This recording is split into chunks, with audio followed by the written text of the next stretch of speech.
بسم اللہ الرحمن الرحیم ایاک نعبد و ایاک نستعین۔ میں پہلے واضح کر دوں کہ میں یہ میڈیا ٹاک اس لیے نہیں کر رہا کہ میں تحریک انصاف کو چھوڑ رہا ہوں۔ کور کمانڈر کا گھر جلایا جاتا ہے، مجھے پہلی دفعہ پتہ چلتا ہے جب میں 4 دن کے بعد نکلتا ہوں، مجھے چیف جسٹس صاحب سپریم کورٹ کے کہتے ہیں، ادھر ہی میں مذمت کرتا ہوں۔ کون نہیں مذمت کرے گا؟ اب جس کو پکڑتے ہیں وہ آ کے بیٹھتے ہیں، جی میں پی ٹی آئی چھوڑو، میں جی فوج کے ساتھ ہوں اور میں بڑی مذمت کرتا ہوں 9 مئی کو، تو کون نہیں کرتا؟ ہم نے کبھی کہا کہ ہم نے مذمت نہیں کی؟ کوئی چاہے گا اپنے ملک کے، آپ اپنی فوج کے خلاف کوئی کارروائی کریں یا اپنی فوج کو بدنام، کوئی چاہے گا؟ کیونکہ جب آپ کی فوج کمزور ہوتی ہے ملک کمزور ہو جاتا ہے۔ لیکن یہاں تو ایک عجیب ہی ماحول بنا دیا گیا ہے، وہ کور کمانڈر کا انویسٹیگیٹ کیے بغیر، یہ پتہ ہی نہیں ابھی تک کہ کس نے کیا کیا، اس کے انویسٹیگیٹ کیے بغیر پورا پاکستان میں تحریک انصاف کے اوپر کریک ڈاؤن ہو گیا۔ اچھا جی کتنی جگہ چلی تھی مجھے تو یہ بھی نہیں پتا، کور کمانڈر کا تو ہمیں پتا ہے، اور گاڑیاں کو ہمیں خود، ہمارے پاس تصویریں ہیں کہ پولیس خود گاڑیاں جلا رہی ہے، کہ ہمارے سامنے وہ ریڈیو پاکستان پشاور کیسے جل گیا؟ وہ مظاہرہ تو کہیں اور ہو رہا تھا، وہ ایک دم وہ جل گیا۔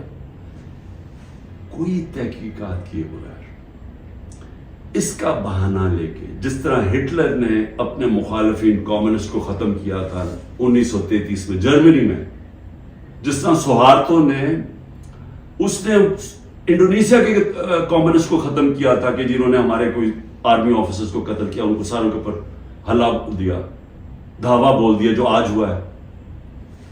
تحریک انصاف جدھر ملتی ہے، بھئی کراچی والوں کا کیا کور کمانڈر سے تھا، باقی پاکستان میں تھا، چلے لاہور میں ہم مانا سے ہو گیا، وہ اس پہ بھی تحقیقات کیے بغیر، اچھا چلیے آپ کو بڑا غصہ ہے تو باقی جگہ کیوں پکڑ رہے ہیں؟ ساری جگہ کوئی تحریک انصاف کا سپورٹر ہو، رشتہ دار ہو، جانا ہو، کوئی کسی نے ٹویٹ کی ہو، ان کو پکڑ کے جیلوں میں ڈال رہے ہیں، 10,000 لوگوں کو پکڑ کے جیل میں ڈال دیا۔ اور اب یہ جبری طلاقیں ہو رہی ہیں، وہ آتے ہیں بیٹھتے ہیں، جی میں دیکھیں جی میں نے تو بڑا فوج کے ساتھ ہوں، میں تو بڑا یہ 9 مئی جو ہوا بہت برا ہوا اور میں تو تحریک انصاف چھوڑا۔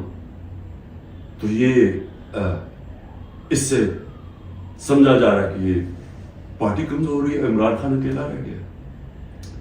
لیکن میں سارے جو آج آپ بیٹھے ہیں نا، جو فیصلے کر رہے ہیں اس ملک کے، میری بڑی غور سے بات سنیں۔ میں یہ جو آپ کے سامنے آیا ہوں، یہ کبھی جب میں کوشش کرتا ہوں کہ ڈائلاگ کی بات کرو، ہمارے سے کوئی بات چیت تو کر لے، ہم یہ بات کر کے مسئلے حل کر دیں، جس دن میں یہ کرتا ہوں اگلے دن اور سختی شروع ہو جاتی ہے، 2-3 اور FIR کاٹ دیتے ہیں، گھر میں آ جاتی ہے پولیس، کیونکہ سمجھتے یعنی کوئی ایک عجیب ذہن بیٹھے ہوئے، وہ سمجھتے ہیں کہ جو ڈائلاگ کرنا جا رہا ہو وہ اب اس کے گھٹنے کانپنے شروع ہو گئے ہیں، تو اس لیے آ کے اس کے اوپر تھوڑی اور سختی کرو تو بالکل بیٹھ جائے گا۔ دیکھیں یہ تو ہونے نہیں لگا۔ میں پھر سے آپ کو کہہ دوں کہ جب تک میرے میں سانس ہے، میں اس ملک کی حقیقی آزادی کے لیے تب تک پوری جدوجہد کرتا رہوں گا جب تک میں زندہ ہوں۔ لیکن مجھے اس وقت پاکستان کا خطرہ ہے، مجھے اپنی ملک کی فکر پڑ گئی ہے، اور جو لوگ مل کے یہ سب کچھ کر رہے ہیں ان کو ملک کی فکر کیوں نہیں ہے؟ کیوں آج ہم مجھے یہ نہیں؟ 308 روپے کا ہو گیا ڈالر اوپن مارکیٹ میں۔ جب ڈالر 308 روپے کا اوپن مارکیٹ میں ہو جائے تو خطرے کی گھنٹیاں بج جانی چاہیے کہ اب جا رہا ہے پاکستان اس جس کو ہائپر انفلیشن کہتے ہیں، یہ اس مہنگائی کی طرف جا رہا ہے، سارا بزنس ٹھپ، انڈسٹری ٹھپ۔ ابھی میں آپ کو اس حکومت کے اعداد و شمار بتاؤں گا، تو ان کو کیوں نہیں فکر؟ یہ پی ڈی ایم والوں کو، ان کے پیسے باہر پڑے ہیں، ان کا اربوں ڈالر اس ملک سے باہر پڑا ہے، ان کو کوئی فرق نہیں پڑ رہا کہ اس ملک کے اندر لوگوں کی $130 کم ہو۔ 130 روپیہ گرا ہے ڈالر کے مقابلے میں صرف جب سے ہم گئے، تو ان کو نہیں فکر پڑ رہی۔ وہاں لندن میں بیٹھ کے عاشیاں، بڑے بڑی گاڑیاں، بڑے بڑے ریسٹورنٹس میں بیٹھے ہوئے ہیں، شاپنگ ہو رہی ہے ہیرڈز میں، کیونکہ ڈالرز میں یا چوری کر کے پیسہ وہاں لے گئے ہیں۔ فکر ہر اس پاکستانی کو ہونی چاہیے جس کا جینا مرنا پاکستان میں ہے۔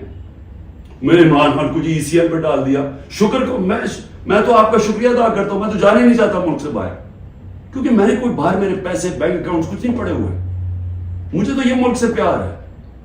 تو اس لیے ای سی ایل ان کو فرق پڑتا ہے جنہوں نے جائیدادیں ڈالرز میں رکھی ہوئی ہیں باہر, اور ان کو کوئی فرق نہیں پڑ رہا کہ ملک تباہی کی طرف جا رہے ہیں. ذرا آپ یہ صرف دیکھ لیں کہ جب ایک آدمی نے بند کمرے میں فیصلہ کیا کہ جناب عمران خان بہت ملک کے لیے تباہی کر رہا ہے اور میں اس کو بدلنا ہے, اور اس نے جب گورنمنٹ گرائی, تو ذرا صرف میں اب آپ کو اس حکومت کے اعداد و شمار ہے. ہمارے پاس جو فورن ایکسچینج ریزروز تھے, یاد رکھیں روپیہ مضبوط رہتا ہے جب آپ کے ریزروز اوپر ہو, 16.2 ارب ڈالر, آج وہ ہیں 4.5 ارب ڈالر, منفی 72%.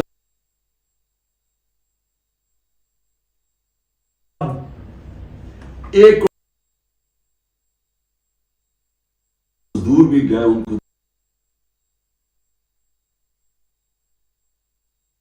کیا ہے کہ یہ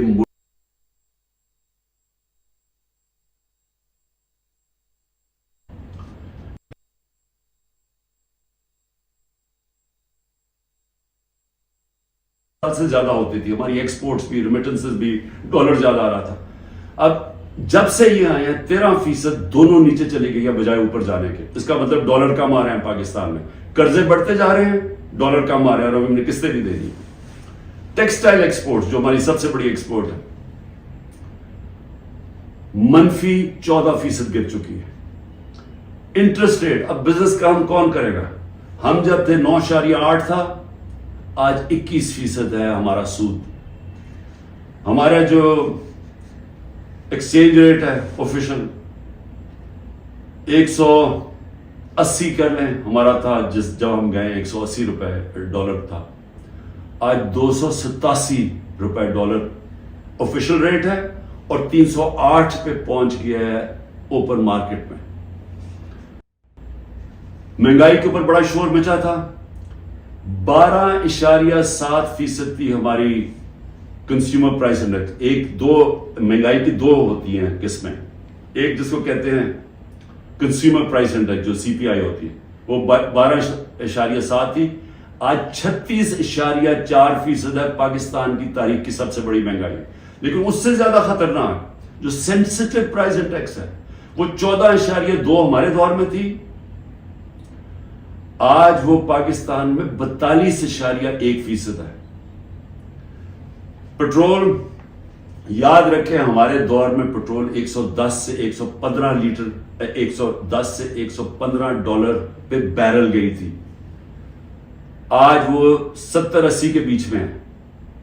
یعنی ادھر سے آ کے ہمارے دور میں 150 روپے لیٹر پیٹرول تھا, 145 روپے لیٹر ڈیزل تھا, آج ڈیزل پہنچ گیا 260 روپے اور پیٹرول پہنچ گیا 270 روپے. جب پیٹرول مارکیٹ میں نیچے, انٹرنیشنل تیل نیچے چلا گیا, تو یہ آپ ذرا دیکھیں تقریباً 100 روپے اوپر گیا. آٹا جو ہر آدمی کو افیکٹ کرتا ہے, ہمارے دور میں 55 روپے تھا کے جی, آج وہ پہنچ گیا 136 روپے کے جی. 130% کا اضافہ ہوا اس میں, اور یہ عام آدمی کو سب سے زیادہ تکلیف دے رہی ہے. چاول 103 روپے کے جی تھا, آج 202 روپے کے جی ہے. 95% ہمارا چاول کی قیمت بڑھی ہے, یہ بھی عام آدمی کا. گھی, انٹرنیشنل مارکیٹ میں جو پام آئل ہم امپورٹ کرتے ہیں وہ آدھا ہو گیا ہے. آج ہمارے دور میں 468 روپے کے جی تھا, آج 603 روپے کے جی ہے, جبکہ آدھا ہو گیا انٹرنیشنل مارکیٹ میں.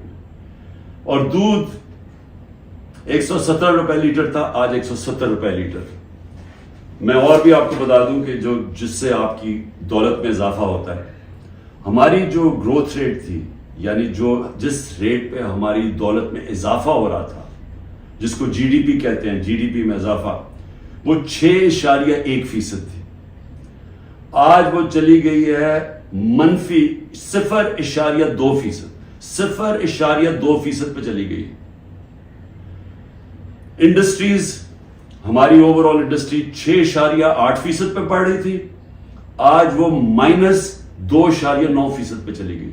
یعنی جس سے آپ کے ملک میں دولت بنتی ہے, جس سے آپ ٹیکسز بڑھتے ہیں, جس سے آپ روزگار دیتے ہیں, وہ انڈسٹری جو زیادہ تر انڈسٹریز وہ -2.9 پہ پہنچ گئی ہیں, اور جو لارج اسکیل مینوفیکچرنگ ہے جس سے سب سے زیادہ دولت میں اضافہ ہوتا ہے وہ ہمارے دور میں 11.9% پہ بڑھ رہی تھی, وہ آج -7.9% پہ چلی گئی, تقریباً 8% منفی پہ چلی گئی. جو کنسٹرکشن ہے جس سے سب سے زیادہ نوکریاں ملتی ہیں وہ 1.9% پہ بڑھ رہا تھا ہمارے دور پہ, آج وہ -5.5% پہ چلی گئی. اور پھر کاٹن, کیونکہ ہمارا سب سے زیادہ جو کپڑا بناتے ہیں ہم, اس سے ہمارا اضافہ بھی ہوتا ہے, نوکریاں بھی ملتی ہیں, ایکسپورٹس بھی بڑھتی ہیں, وہ 9.2% پہ بڑھ رہی تھی, آج وہ -23% پہ پہنچ گئی ہے. یعنی کہ